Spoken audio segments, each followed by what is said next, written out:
Assalamualaikum warahmatullahi wabarakatuh. Saya Jihanur Azizah, mahasiswa semester 4, Fakultas Ilmu Administrasi Negara, Universitas Lancang Kuning, ingin mendeskripsikan buku Dr. Handes Ibnu Kencana Syafi'i yang berjudul Sistem Administrasi Negara Republik Indonesia Sandri. Baik. Bab 1. A. Pengertian sistem.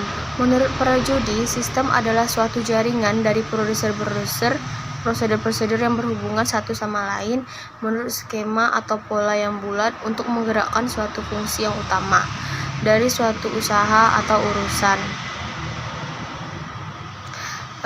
Sistem adalah kesatuan yang utuh dari suatu rangkaian yang kait-mengkait satu sama lain. Tidak satu pun juga sistem politik suatu negara yang benar-benar sama dengan politik negara lainnya. Oleh karena itu, yang sering kita temui hanyalah perbandingan sistem politik dengan patokan-patokan perbandingan tertentu. Namun demikian, dapat juga digolongkan beberapa sistem politik yang ada di dunia sekarang ini. Sebagai suatu sistem, maka sistem administrasi negara Republik Indonesia terdiri dari berbagai subsistem, seperti sistem manajemen, sistem kepemimpinan, sistem birokrasi, sistem pelayanan, dan sistem keuangan. Di samping itu, Sandri juga berinteraksi dengan berbagai ilmu-ilmu kenegaraan lainnya seperti ilmu pemerintahan, ilmu politik, ilmu hukum tata negara, dan ilmu negara sendiri. Administrasi juga terkadang disebut sebagai administrasi publik karena terjemahan dari kata public administration. B. Pengertian administrasi. Menurut Prajudi Atmossidurjo, administrasi merupakan suatu fenomena sosial, yaitu perwujudan masyarakat di dalam masyarakat modern. Eksistensi administrasi ini berkaitan dengan organisasi. Jadi, barang siapa yang hendak mengetahui adanya administrasi dalam masyarakat, ia harus mencari terlebih dahulu suatu organisasi yang masih hidup. Disitulah terdapat administrasi. Banyak pendapat mengatakan bahwa manajemen adalah bagian dari administrasi. Sebenarnya keduanya tergantung dari tempat atau negara mana pendapat itu berasal. Secara etimologi, administrasi berasal dari kata ministrate yang berarti melayani, membantu, memenuhi, melaksanakan, mengatur, mengelola, dan mengurus, mengusahakan, dan masih banyak lainnya. Administrasi juga disebut sebagai ilmu, bahkan kini menjadi suatu disiplin ilmu pengetahuan yang berdiri sendiri karena memenuhi syarat yang diminta oleh suatu disiplin ilmu sebagai pengetahuan yang mandiri. Yang pertama di sini yaitu sebagai disiplin ilmu. Administrasi memiliki objek material yaitu manusia. Artinya dari pokok masalah yang dibahas, maka manusialah sosok yang harus dibahas. Kedua, administrasi sebagai disiplin ilmu yang mandiri memiliki objek formal. Dalam arti sudut pandangnya adalah penyelenggara. Ketiga, administrasi diterima secara universal di seluruh dunia. Dan yang keempat, sebagai ilmu. Administrasi juga dapat dipelajari dan diajarkan sehingga berbagai perguruan tinggi mendirikan jurusan dan kajian administrasi pada berbagai strata. Kelima, ilmu administrasi juga memiliki sistematika yang khas. Administrasi juga disebut sebagai seni karena dalam administrasi juga dikenal berbagai cipta rasa dan karsa seorang administrasi. Seni biasanya adalah bakat alamiah yang dibawa sejak seseorang itu dilahirkan. Dengan begitu merupakan karunia dari Tuhan Yang Maha Kuasa. Tetapi dapat pula seni diperoleh dari lingkungan seperti pendidikan, agama, pergaulan, pengalaman, dan praktik kebiasaan sehari-hari suatu kelompok etnis. Menurut George Terry, seni adalah kekuatan pribadi seseorang yang kreatif ditambah dengan keahlian yang bersangkutan dalam menampilkan tugas pekerjaannya. Jadi, seni administrasi merupakan kekuatan dan kemahiran seseorang untuk mewujudkan berbagai strategi pemecahan masalah. Bagaimana identifikasinya, solusinya, memikirkan pembiayaannya, pengkoordinasiannya, serta evaluasinya. Administrasi juga harus dipandang sebagai moral dan etika. Tetapi apabila pemerintah sendiri tidak memiliki hati nurani dan etika moral, sudah barang tentu yang bersangkutan akan mendiamkan terjadinya berbagai tindakan kejahatan kriminal serta indikasi moral lainnya. Yang harus dilindungi dan dilayani pemerintah adalah kebaikan dan kebenaran, seperti orang tua terlantar, yatim piatu, dan para kaum fakir miskin. Jadi, pemerintah harus melakukan pelayanan kepada kebaikan dan kebenaran di satu pihak, serta melakukan kekuasaan untuk mendedikasi moral pihak lainnya. Yang C yaitu pengertian negara. Negara menurut Aristoteles, negara adalah persekutuan dari keluarga dan desa guna memperoleh hidup sebaik-baiknya. Negara adalah suatu kelompok persekutuan alat organisasi kedaerahan dan kewilayahan yang lembaga dari rakyat, keluarga, desa, dan pemerintah yang lebih tinggi. D. Syarat negara. Yang pertama yaitu adanya wilayah. Akan halnya wilayah dan negara dapat saling bertempur mati-matian karena persoalan wilayah. Wilayah memang sangat penting bagi tegaknya sebuah negara. Letak suatu wilayah juga mempunyai potensi yang andal. Semua aspek potensi harus dapat diidentifikasikan, terutama faktor-faktor dominannya. Letak strategi geografis dapat diracuni lebih lanjut dalam sejumlah faktor yang cukup dominan. Kekayaan alam yang terkandung dalam suatu wilayah negara terutama dilihat dari klasifikasinya yaitu mineral, energi yang dimiliki, kekayaan laut, serta sumber daya buatan. Wilayah adalah lokasi atau area tertentu dengan segala kandungan potensi wilayah tersebut dan semua kekuatan yang dapat dimanfaatkan mulai dari darat, laut, dan udara, dan yang sifatnya fisik maupun non-fisik. 2. Adanya pengakuan. Adanya pengakuan dari luar dan dalam negeri tentang eksistensinya suatu negara adalah yang sangat penting. Bagaimana jadinya suatu negara yang tidak diakui karena mengharapkan pengakuan dari warga negara sendiri? Itulah maka pemerintah mengadakan pemilihan umum agar masyarakat yang menentukan sendiri pemerintahan mana yang akan mereka suka.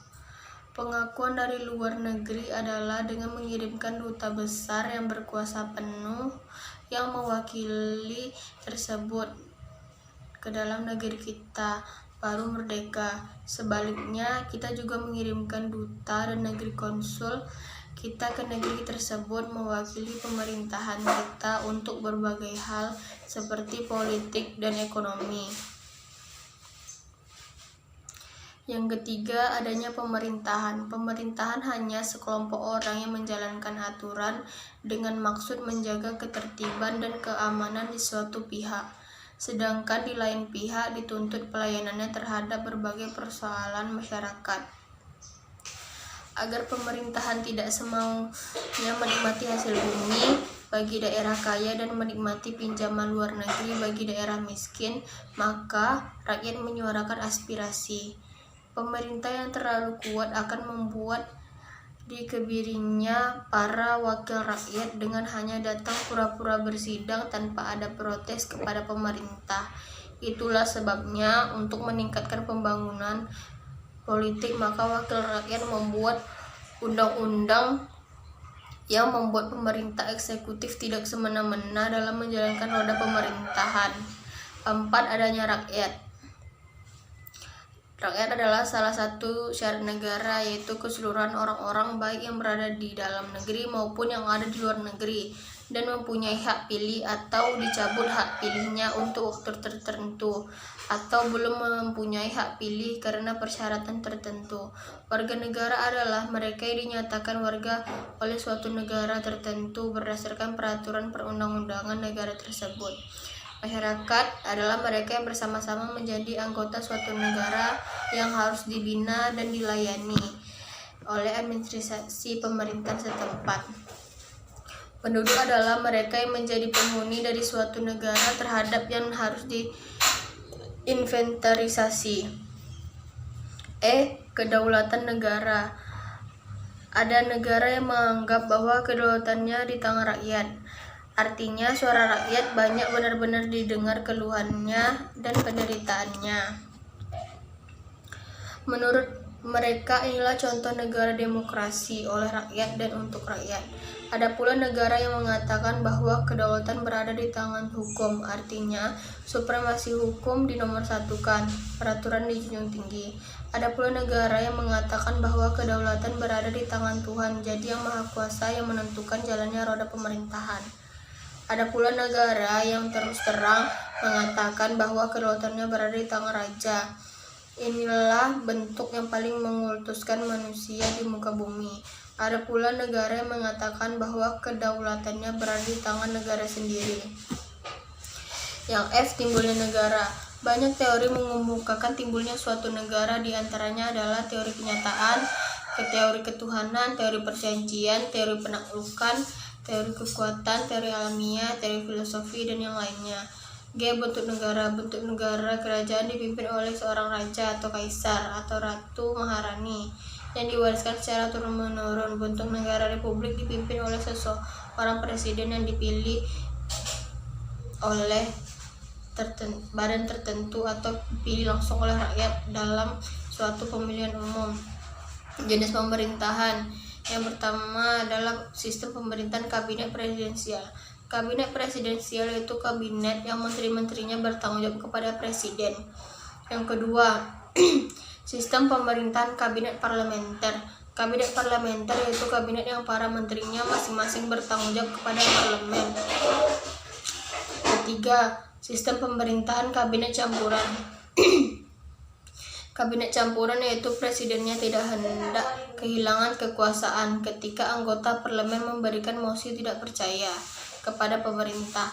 4. Sistem pemerintahan kabinet komunis. Kabinet komunis yaitu kabinet yang baik kepada pemerintah, namun kepala pemerintahannya dijabat secara ex office oleh pemimpin partai komunis, mulai dari tingkat pusat sampai tingkat pemerintahan daerah.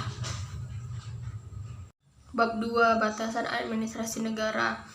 A. Pendefinisian administrasi negara. Menurut Privner dan Prestus, administrasi negara meliputi implementasi kebijaksanaan pemerintah yang telah ditetapkan oleh badan-badan perwakilan politik.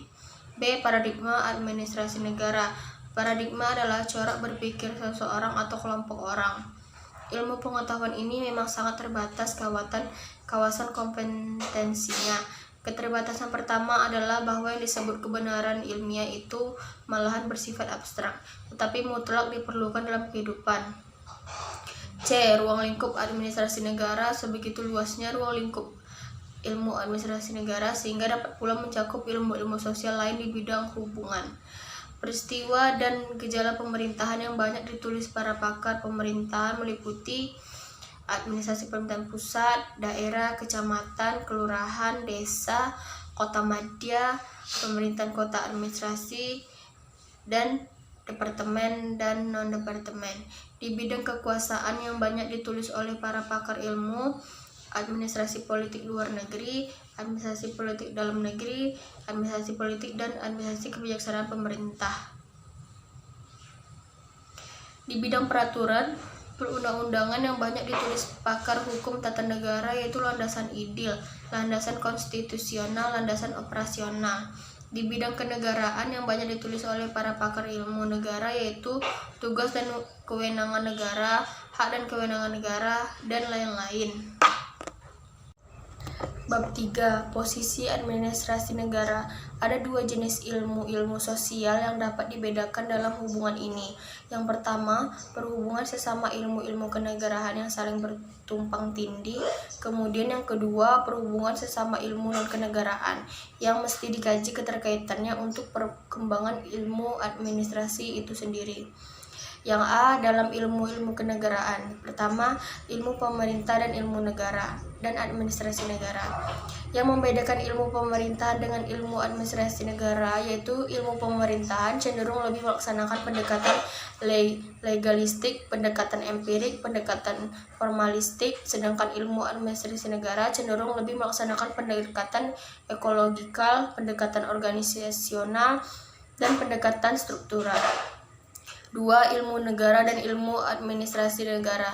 Ilmu negara menurut penulis adalah ilmu yang mempelajari bagaimana persekutuan kelembagaan dari suatu keluarga besar rakyat, terdiri dari orang-orang yang kuat dan lemah, yang telah memiliki susunan kekuasaan dan keabsahan kedaulatan baik dari dalam maupun dari luar, dan tinggal bersama-sama di wilayah tertentu dan terkendali dalam rangka mewujudkan cita-cita rakyat.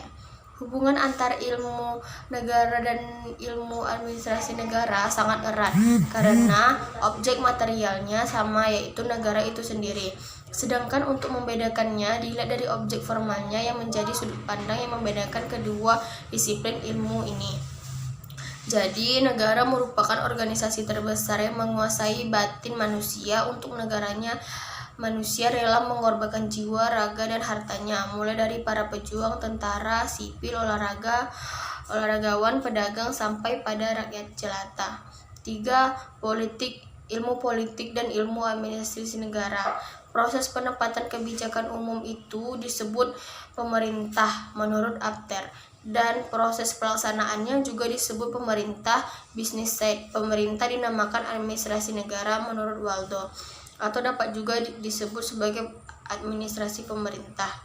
Perhubungan antara ilmu politik dan ilmu administrasi negara terlibat dari banyaknya timbul masalah dan keresahan di kalangan masyarakat karena kegiatan administrasi negara. Syarat-syarat penunaian tugas, fungsi kewajiban dan wewenang, serta tanggung jawab para pejabat administrasi negara diantaranya ditentukan oleh keberadaan politik praktis itu sendiri, yaitu bahwa perbuatan para pejabat administrasi negara tidak boleh bertentangan dengan budaya yang berlaku. Kalau tidak demikian,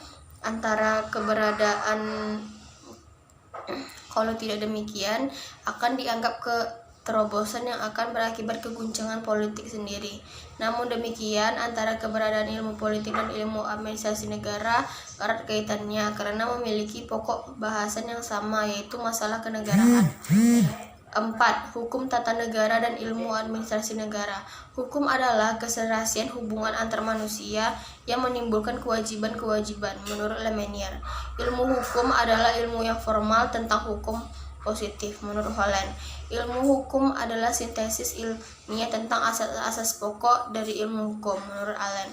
Legitimasi seseorang dalam hukum tata negara adalah bila seseorang administrator publik dianggap menduduki jabatan serta memiliki kewenangan secara legitimasi, yang bersangkutan benar-benar telah mengalami pengangkatan.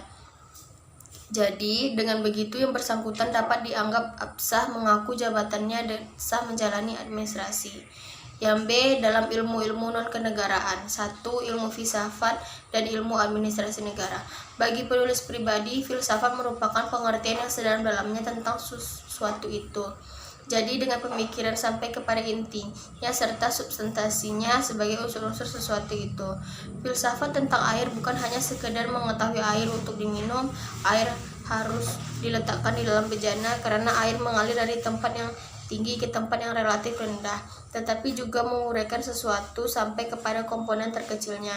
Bila dalam filsafat dikaji kebenarannya, termasuk kebenaran hakiki yang mutlak yaitu Allah, maka kendati pun agama membahas hal-hal yang gaib, namun pembahasan administrasi negara ini dihubungkan dengan hal ihwal kegaiban sehingga sekuleralisme ditolak.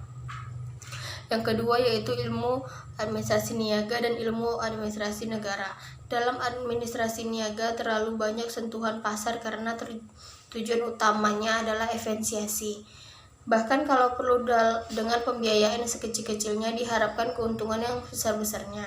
Oleh karena itu, disiplin terkait pada materi. Dalam administrasi negara masih banyak diikuti faktor perasaan yang irasional, sehingga tidak sedemikian para pemimpin perusahaan yang mengambil keputusan berdasarkan naluri dan firasat. Dalam hubungannya dengan administrasi negara tampak sangat erat. Hal ini dapat dilihat dari munculnya Merkantilisme sebagai aliran organisasi swasta yang bertujuan memperkuat negara dengan jalan mengonsolidasikan kekuatan dalam bidang perekonomian. Yang ketiga yaitu sosiologi dan ilmu administrasi. Sosiologi adalah ilmu yang mempelajari hubungan antara manusia dalam kelompok-kelompok, merupakan penelitian secara ilmiah terhadap interaksi sosial dan hasilnya, yaitu organisasi sosial. Jadi dalam hal ini pemerintah juga dianggap salah satu dari beberapa kelompok manusia. Hanya bedanya pemerintah merupakan kelompok masyarakat yang memiliki kekuasaan untuk mengatur dan memerintah. 4. Ilmu bumi dan ilmu administrasi negara. Faktor-faktor yang berdasarkan geografi seperti perbatasan strategi, desakan penduduk, daerah kepulauan, dan lain-lain sangat mempengaruhi administrasi negara. 5. Sejarah dan ilmu administrasi negara. Sejarah salah satu disiplin ilmu yang dipelajari secara luas oleh bangsa-bangsa dan generasi-generasi. Jadi dalam hubungannya dengan administrasi negara pada umumnya, sejarah sebenarnya adalah berbagai sistem administrasi di berbagai negara pada masa lampau. Sedangkan administrasi negara yang ada dewasa ini akan menjadi sejarah bagi masa mendatang. Yang keenam yaitu psikologi dan ilmu administrasi negara. Jiwa adalah daya hidup rohani yang bersifat abstrak, yang menjadi penggerak dan pengatur bagi sekalian perbuatan-perbuatan pribadi. Perbedaan-perbedaan individu yang tidak begitu mudah diukur tetapi sering merupakan karakteristik atau sifat-sifat individu yang mudah terkait, yaitu apa yang kita namakan dengan watak dan kepribadian. 4. Pemerintahan Indonesia. Pengertian Indonesia. Indonesia adalah suatu bangsa dan negara yang secara politis resmi merdeka sejak 17 Agustus 1945. Walaupun saat buku ini ditulis, negara Indonesia sedang mengalami krisis ekonomi yang luar biasa. Namun rakyatnya sadar bahwa bangsa Indonesia ini adalah bangsa yang besar. Mengapa para pendiri Republik Indonesia membesarkan peran eksekutif? Adalah karena bermaksud menjaga persatuan dan kesatuan bangsa di tengah-tengah kebinekaan suku, pulau, agama, adat istiadat, budaya, dan berbagai bangsa etnis kedaerahan yang ada di Indonesia.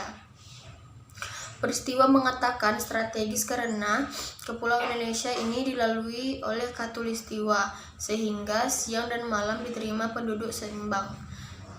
Sejarah Indonesia mencatat bahwa ada 3 kerajaan besar yang tumbuh dan berkembang secara sebagai leluhur bangsa Indonesia, yaitu Sriwijaya, Majapahit, dan Mataram Islam. Bendera nasional Indonesia adalah merah putih yang sejak zaman Majapahit telah dikibarkan oleh Mahapati Gajah Mada di Sorong, Irian Jaya, Papua. Lambang negara adalah burung Garuda yang menoleh ke kanan, berkalungkan perisai falsafah Pancasila dan memegang pita yang dituliskan Bhinneka Tunggal Ika. Karena para pemuda telah bersumpah satu negara, satu bangsa, dan satu bahasa, yaitu Indonesia. Bahasa Indonesia yang berlaku bukan hanya berasal dari bahasa Melayu, tetapi telah bercampur baur ditambah dengan bahasa daerah dan asing, yang kemudian mencari ciri keindonesiaannya. B. Sebelum kemerdekaan, sejarah mencatat bahwa yang pertama menentang penjajahan dan dengan menggerakkan masyarakat adalah Sultan Agung Hanyokrokusumo 1591 sampai 1645. Para ulama yang berjihad melawan pemerintahan Hindia Belanda dalam memperjuangkan kemerdekaan, yaitu Tuanku Imam Bonjol, Pangeran Diponegoro, berjuang bersama sahabat beliau yaitu Kiai Mojo dan Sentot Ali Basyah dan Pangeran Antasari. Bila dikatakan bahwa bangsa Indonesia terjajah selama lebih kurang 350 tahun oleh bangsa Belanda, hal tersebut tidak benar karena pada kenyataannya masyarakat Aceh tidak pernah berhasil dikuasai secara keseluruhan. Marxisme atau kemudian lebih dikenal dengan baju komunisme pertama kali dikenalkan oleh bangsa Indonesia bernama Sneflit. Kemenangan Revolusi Oktober di Rusia memberikan dorongan hebat kepada ISDV untuk menyerahkan Marxisme di Indonesia. Tanggal 8 Desember 1941 pecahnya Perang Pasifik sebagai rangkaian Perang Dunia Kedua. Jerman dan Italia, Jepang melancarkan aksi tempurnya mendunia. C. Proklamasi. Pada tanggal 17 Agustus 1945 jam 10 waktu Indonesia Barat, Indonesia mengumandangkan proklamasinya kemerdekaan ke seluruh dunia. Sejak proklamasi kemerdekaan tersebut, sejarah Indonesia merupakan sejarah suatu bangsa yang masih muda dalam menyusun politik pemerintahan. 1. Periode 18 Agustus 1945 sampai 27 Desember 1949. Dalam periode ini yang dipakai sebagai pegangan adalah Undang-Undang 1945, tetapi undang-undang belum dapat dijalankan secara murni dan konsekuen. Pada tanggal 5 Oktober 1945 dikeluarkan maklumat pemerintah. Kemudian dikeluarkan pula maklumat tanggal 14 Desember 1945. Sejak saat itu, sistem presidensial beralih pada sistem pemerintah parlementer. Walaupun tidak dikenal dalam Undang-Undang 1945, selama sistem ini berjalan, yaitu sampai dengan tanggal 27 Desember 1949, Undang-Undang Dasar 1945 tidak mengalami perubahan secara tekstual. Pada tanggal 3 November 1945, keluar pula lah maklumat pemerintah tentang keinginan untuk membentuk partai-partai politik, sehingga berlakulah sistem parlementer sekaligus sistem multipartai. Pada tanggal 27 Juli 1947, serdadu Belanda dengan persenjataan lengkap melakukan ke berbagai kota di Indonesia dan berhasil menduduki beberapa di antaranya. Pada tanggal 19 Desember, kota Yogyakarta yang untuk sementara dijadikan ibu kota negara Republik Indonesia menjadi sasaran utama serangan serdadu Belanda tersebut. Pada tanggal 19 Desember 1948 itu juga menjelang sore, Yogyakarta jatuh ke tangan musuh. 2. Periode 27 Desember 1949 sampai dengan 17 Agustus 1950. Dalam periode ini, Republik Indonesia menjadi negara serikat. Sebelumnya bukan kehendak seluruh bangsa Indonesia untuk memakai bentuk negara dan sistem pemerintahan politik dan administrasi negara seperti tersebut, tetapi keadaan yang memaksa demikian. Jadi setelah beberapa kali terjadi pertempuran dan perjanjian perdamaian, Republik Indonesia dan Kerajaan Belanda diantaranya melalui Perjanjian Linggajati 25 Maret 1947, puncaknya pada tanggal 27 Desember 1949. Belanda mengakui kedaulatan Republik Indonesia dengan syarat berbentuk serikat. Pada Republik Indonesia Serikat, presiden dipilih oleh orang-orang yang dikuasakan oleh masing-masing pemerintah negara bagian. Maka pada tanggal 16 Desember 1949 diselenggarakan pemilihan umum Presiden Republik Indonesia Serikat di Yogyakarta. Insinyur Soekarno terpilih dalam pemilu tersebut dan dilantik pada tanggal 17 Desember 1949. Sehingga untuk mengisi kekosongan jabatan Presiden Negara Republik Indonesia mengangkat Mr. Asad. 3. Periode 17 Agustus 1950 sampai 5 Juli 1959. Indonesia resmi kembali menjadi negara kesatuan Republik Indonesia walaupun konstitusinya adalah Undang-Undang Sementara tahun 1950.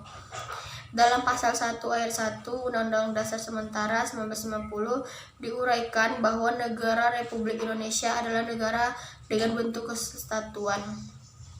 Konstituen menyelenggarakan pemungutan suara untuk mengetahui diterima atau tidak kembalinya Undang-Undang Dasar Sementara 1945. 4. Periode 5 Juli 1959 sampai dengan sekarang. Menurut pengamatan Presiden Soekarno, demokrasi liberal tidak semakin mendorong Indonesia mendekati tujuan revolusi yang berupa masyarakat adil dan makmur. Sehingga pada gilirannya pembangunan ekonomi sulit untuk dimajukan. D. Orde Lama. Sejak Indonesia sejak 10 tahun terakhir ini banyak memperlihatkan pertentangan antara idealisme dan realita. Apalagi sejak 3 tahun terakhir ini kelihatan benar tindakan pemerintah yang bertentangan dengan Undang-Undang Dasar. Kemudian Presiden Soekarno membubarkan konstituen yang dipilih oleh rakyat sebelum pekerjaannya membuat undang-undang yang baru selesai. Jadi apa yang dimaksud dengan demokrasi terpimpin adalah demokrasi yang berdasarkan sistem pemerintahannya kepada musyawarah dan mufakat dengan pemimpin satu, kekuasaan sentral di tangan satu orang. Orde Lama meningkatkan suhu politik menjelang akhir tahun 1965 itu dikaitkan dengan siapa pengganti Presiden Soekarno kalau yang bersangkutan wafat.